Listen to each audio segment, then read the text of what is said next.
मित्रांनो, आपल्याला माहिती आहे की नुकतीच म्हाडाच्या मुंबई मंडळाची अंतिम प्रारूप यादी अर्थातच फायनल ड्राफ्ट लिस्ट 16 जून 2026 रोजीची ही यादी प्रसिद्ध झालेली आहे मित्रांनो। आणि त्यानंतर आपण अनेक व्हिडिओच्या माध्यमातून याचे एकंदरीत सगळे अपडेट पाहिलेले असतील आणि या लॉटरीला जो काही प्रतिसाद आहे तो टोटल जरी ऍव्हरेज पाहिला तर जरी कमी प्रतिसाद असला म्हणजे मागील लॉटरीपेक्षा तरी काही ठिकाणी मात्र हा उद्दंड असा प्रतिसाद मिळाल्याचं चित्र आपण स्पष्टपणे पाहिलेलं आहे। यासाठी मित्रांनो जी काही घरांची संख्या होती ती होती 2640 आणि या 2640 घरांसाठी पहिल्या प्रारूप यादीनुसार जे अंतिमतः जे पात्र अर्जदार होते मित्रांनो ते होते 75,374 आणि या 75,374 पैकी जे अंतिमतः पात्र झालेले अर्जदार आहेत मित्रांनो 75,127 म्हणजे 75,127 अर्जदार हे अंतिमतः पात्र झालेले आहेत आणि याच्यापैकी अपात्र झालेली जी काही संख्या आहे मित्रांनो ती आहे 247। म्हणजे काय तर 247 अर्जदार या ठिकाणी अपात्र झाले, त्यांनी त्यांची पूर्तता केली नसेल किंवा जे काही म्हाडाने जी काही संधी दिली होती 2 दिवसाची त्याची त्यांनी पूर्तता केली नसावी। पण याच ठिकाणी मित्रांनो एक उत्पन्न गट असा आहे की त्या ठिकाणी खूप मोठ्या प्रमाणात अर्ज दाखल झालेले आहेत। तुम्ही गेस करा कुठला प्रकल्प असेल तर जवळजवळ ज्यांनी अर्ज केले ज्यांना बऱ्यापैकी म्हाडाबद्दल माहिती आहे किंवा या सगळ्या अर्जांचा अंदाज आहे ते नक्की सांगू शकतात की स्कीम कोड क्रमांक 412B जो काही प्रकल्प आहे, जो काही पहाडी गोरेगाव येथील प्रकल्प आहे तेथील फक्त 13 घरांसाठी तब्बल 17,757 अर्ज दाखल झालेले आहेत।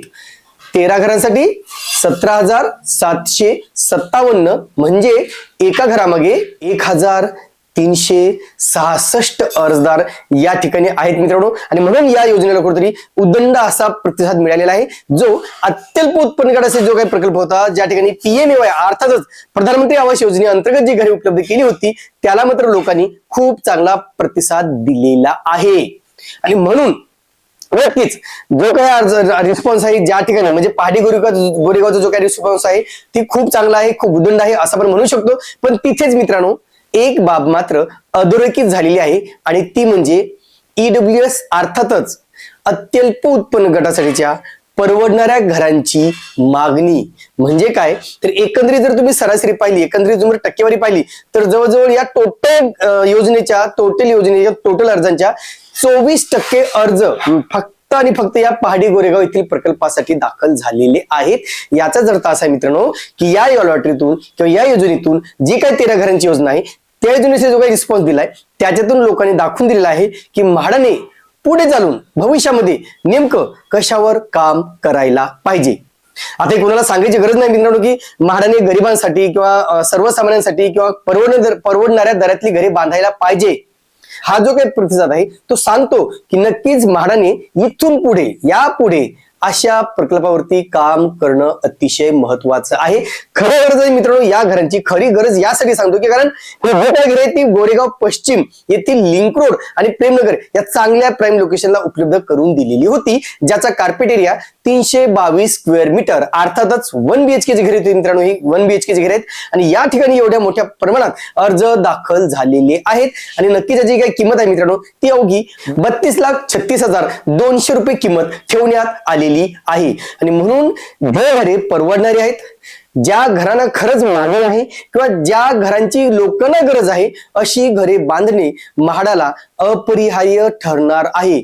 पण ते न करता म्हाडा कुठेतरी धनदांडग्यांच्या, श्रीमंतांच्या किंवा ज्यांच्याकडे अमाप संपत्ती आहे अशांसाठी कुठेतरी घरी बांधताना दिसून येत असल्याचं मागील 2 ते 3 वर्षापासून उघडकीस आलेलं आहे। म्हणजे जर 2023 ची लॉटरी सोडली मित्रांनो तर त्याच्यानंतर अत्यल्प उत्पन्न गटासाठी किंवा PMAY सारखी कोणतीही मोठी योजना मुंबईमध्ये राबवली गेली नाही। आणि म्हणून हा जो काही रिस्पॉन्स दिलेला आहे, हा जो काही अर्जदारांनी कौल दिलेला आहे, इनडायरेक्टली तुम्हाला तो संदेश दिलेला आहे की भविष्यामध्ये तुम्ही अशा घरांवरती काम करा ज्या ठिकाणी शासकीय जागा असतील अशा जागेवरती मात्र PMAY सारखे मोठमोठे प्रकल्प राबवणं खूप महत्वाचं आहे जेणेकरून सर्वसामान्यांना किंवा गरजूंना ही घरे मिळतील। हा जो काही प्रकल्प ज्या भूखंडावरती उभा आहे तो 25 वर्षाच्या प्रदीर्घ निकालानंतर हा भूखंड म्हाडाकडे आलेला आहे. म्हणजे 25 वर्षाचा लढा दिला होता आणि म्हणून कुठेतरी हा भूखंड आल्यानंतर लागलीच 2021 मध्ये या 20 मध्ये या घरांचं काम सुरू करण्यात आलेलं होतं. आपण माहिती आहे मित्रांनो, आपण 2021 किंवा 22 मध्ये सुद्धा या 21 मध्ये जेव्हा काम सुरू झालं होतं त्यावेळी सुद्धा आपण तिथे व्हिजिट केली होती आणि व्हिजिट करून नेमकं इथे कशा प्रकारे काम सुरू आहे आणि खरंच ती घरं गोरगरिबांसाठी बांधली जात आहेत का नाही आपण याचा आढावा सुद्धा घेतलेला होता. गोरेगाव नावाचा इलाका आहे, बांगूर नगर जवळ. आपण त्या ठिकाणी मी सध्या उभा आहो. या ठिकाणी मी एवढंच पाहण्यासाठी आलेलो आहे की 2017 मध्ये जे सरकारने सांगितलं होतं की आम्ही पहाडी गोरेगाव या ठिकाणी जवळजवळ 5000 घरी बांधू, तर नेमकं ते बांधकाम सुरू झालं किंवा नाही याची शहानिशा करण्यासाठी मी आज या ठिकाणी आलेलो आहे. मित्रांनो, या ठिकाणी आपण पाहू शकता सिडकोने जे म्हाडाने जे आहे ते आपलं काम सुरू केलेलं आहे. या ठिकाणी क्रेन्स दिसतात तुम्हाला मोठमोठ्या, त्या शिर्के कन्स्ट्रक्शन कंपनीकडून त्या क्रेन बसवण्यात आलेल्या आहेत.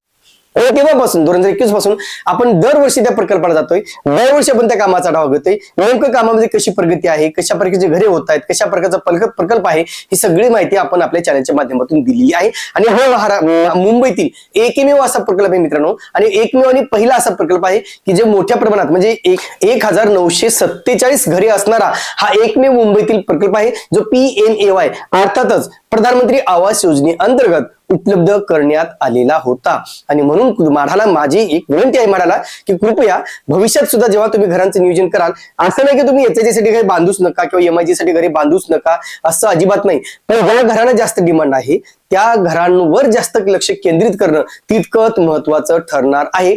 तर आणि तरच सर्वसामान्यांच्या हक्काच्या घराचं स्वप्न म्हणजे मुंबईत घर घेण्याचं स्वप्न हे नक्कीच पूर्ण होऊ शकते. आणि ते म्हाडा नक्कीच करू शकते जर इच्छाशक्ती असेल तर.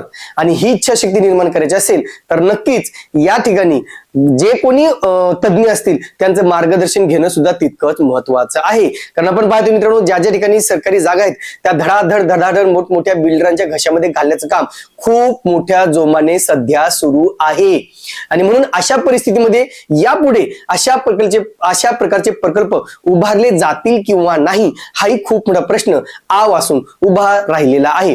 आणि फक्त आता एक नवीन अपडेट मिळालं मित्रांनो की बोरीवलीच्या शिंपोली येथील MTNL आणि BSNL या दोन भूखंडावरती म्हाडाचाच एक PMAY प्रकल्प राबवला जाणार आहे. त्या ठिकाणी जवळजवळ 4000 घरे ही PMAY अंतर्गत EWS उत्पन्न गटासाठी उपलब्ध करून दिली जाणार आहेत. हा निर्णय सध्या नक्कीच स्तुत्य निर्णय आहे. हा निर्णय अशा प्रकारचे निर्णय घेतले तर नक्कीच लोकांचे जे काही आशा आहेत, लोकांच्या जे काही अपेक्षा आहेत त्या नक्कीच कुठेतरी पूर्ण होऊ शकतात. आणि म्हणून हा जो काही निर्णय आहे, हा जे काही लिस्ट लागलेली आहे, ही फक्त आता प्रारूप यादी लागली मित्रांनो, अंतिम प्रारूप यादी आहे, हा निकाल नाहीये. ह्याचा निकाल लवकरच याची तारीख म्हाडाकडून जाहीर केली जाणार आहे. आणि ह्याच्यावर आम्ही एक व्हिडिओ बनवला होता मित्रांनो की म्हाडाचा मुहूर्त ठरला किंवा म्हाडा लॉटरीचा मुहूर्त ठरला.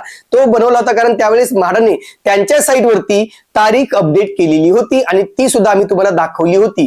तर परत पहा की अशा प्रकारचे 30 जुलैला निकाल आणि 5 जुलैला रिफंड असं कुठेतरी त्यांनी अपडेशन केलेलं होतं आणि त्याच आधारे आम्ही तो व्हिडिओ बनवलेला होता. पण नंतर ही जे काही डेट आहे, हे जे काही तारखा आहेत त्या म्हाडाने काढून टाकलेल्या आहेत.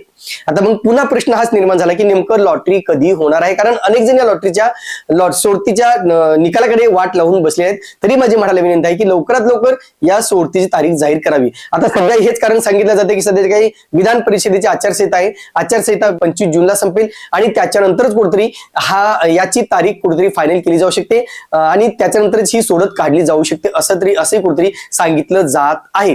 म्हणून आता काही काळासाठी आपल्याला वाट पाहावी लागणार आहे. पण जर अशा प्रकारे वेगवेगळ्या प्रकारे ही जर लॉटरी डिले होत असेल तर ज्यांनी पैसे भरले ना त्यांना मात्र खूप मोठा नाहक भुर्दंड पडत आहे. याकडे कुठेतरी म्हाडाने लक्ष देणं तितकंच महत्वाचं आहे. पुढील काही काळामध्ये म्हाडाकडून EWS आणि LIG दोन उत्पन्न गटासाठी जास्तीत जास्त घरे बांधली जातील अशी नक्कीच अपेक्षा करूया. पुढील काही भागामधून मित्रांनो आपण कोणत्या ठिकाणी कोणत्या प्रवर्गामध्ये किती अर्ज आलेले आहेत याची संपूर्ण माहिती घेऊन येणार आहोत. तुर्तास मित्रांनो इथेच थांबतो. पुन्हा भेटूया एका नवीन व्हिडिओसह. तोपर्यंत आपली रजा घेतो. धन्यवाद.